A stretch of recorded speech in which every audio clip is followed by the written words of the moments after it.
Terima kasih pimpinan. Assalamualaikum warahmatullahi wabarakatuh.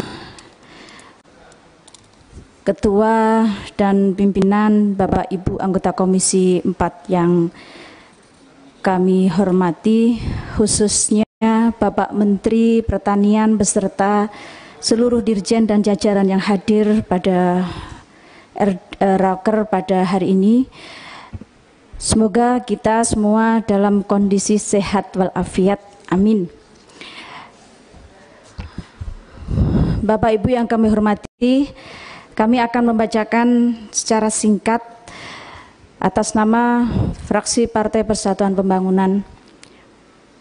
Kami fraksi Partai Persatuan Pembangunan memandang refocusing telah menjadi kegiatan yang seakan-akan menjadi kegiatan rutin setiap tahun, baik saat anggaran pemerintah sedang dalam kondisi normal atau saat ekonomi tengah mengalami kontraksi atau pelemahan seperti sekarang.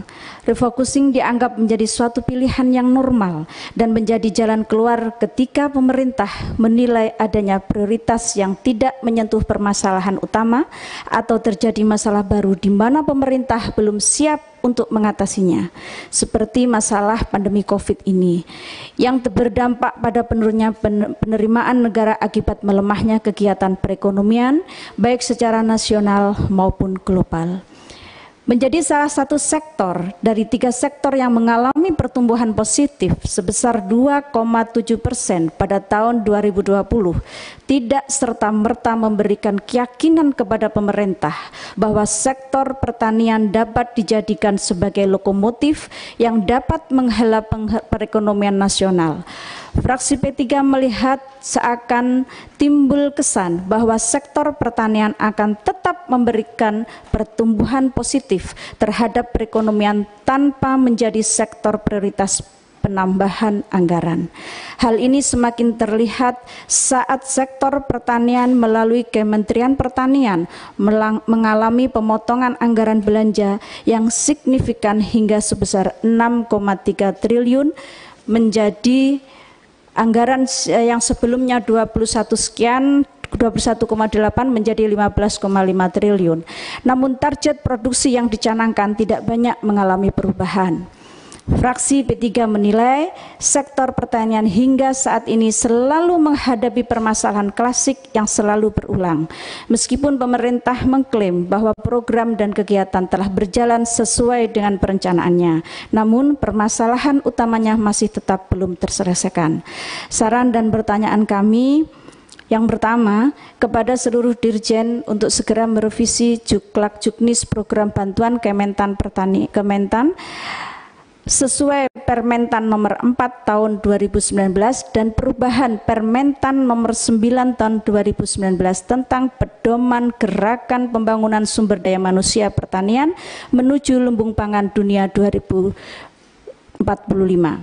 Sehingga adanya kegiatan pemberdayaan, pelatihan, bimbingan teknis, pengembangan oleh Kementan tidak hanya terbatas bagi kelompok tani atau gabungan kelompok tani, namun juga bisa dirasakan oleh kelembagaan lainnya seperti petani milenial, petani andalan, santri tani milenial, perempuan tani, dan pelaku usaha di bidang pertanian.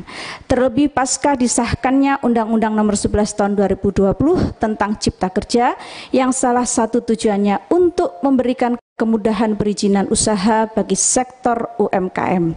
Maka sudah seharusnya Kementan memberikan dorongan dan kemudahan sesuai amanat konstitusi yang ada. Yang kedua, kami mendorong perubahan Permentan nomor 49 tahun 2020 mengenai ketentuan petani penerima pupuk subsidi yang semula memiliki luas lahan maksimal 2 hektar menjadi maksimal 1 hektar, sehingga program pupuk subsidi benar-benar tepat sasaran diberikan kepada petani miskin. Ini bagian atau salah satu ikhtiar dari pemerintah untuk mewujudkan pupuk subsidi bisa sampai ke petani yang yang benar-benar sesuai sasaran. Ini salah satu ikhtiar. Semoga ikhtiar ini nanti bisa berjalan dengan baik, tidak ada permasalahan, sehingga untuk mendorong peningkatan ini, mendorong untuk program ini, untuk peningkatan pengawasan Pak Menteri kepada daerah, jadi sinergi untuk pengawasan untuk supaya tidak terjadi permasalahan. Dan kami sepakat untuk nanti bisa memberdayakan BUMDes-BUMDes yang ada di desa, tentunya melalui kriteria yang sudah nanti ada regulasinya, BUMDes untuk bisa dijadikan sebagai agen atau kios pupuk bersubsidi di wilayahnya masing-masing. Yang ketiga, terkait program P2L, Pekarangan Pangan Lestari, yang beberapa tadi sudah disampaikan oleh teman-teman. Kami menanyakan terkait tindak lanjut dari program tersebut untuk pengembangannya. Apakah yang sudah menerima program di tahun 2020 kemarin untuk ada anggaran untuk pengembangan di tahun 2021, sehingga untuk program yang 2021 kami juga menerima program P2L yang sangat banyak dan mayoritas kami berikan kepada kelompok-kelompok ibu-ibu, sehingga program P2L tersebut bisa dikembangkan untuk, dan ibu-ibu juga akan bisa mengolah hasil dari P2L itu untuk dijual atau untuk di packing. Nah, ini kan perlu ada pengembangan selanjutnya. Ini mohon diperhatikan Pak Menteri. Dan yang terakhir,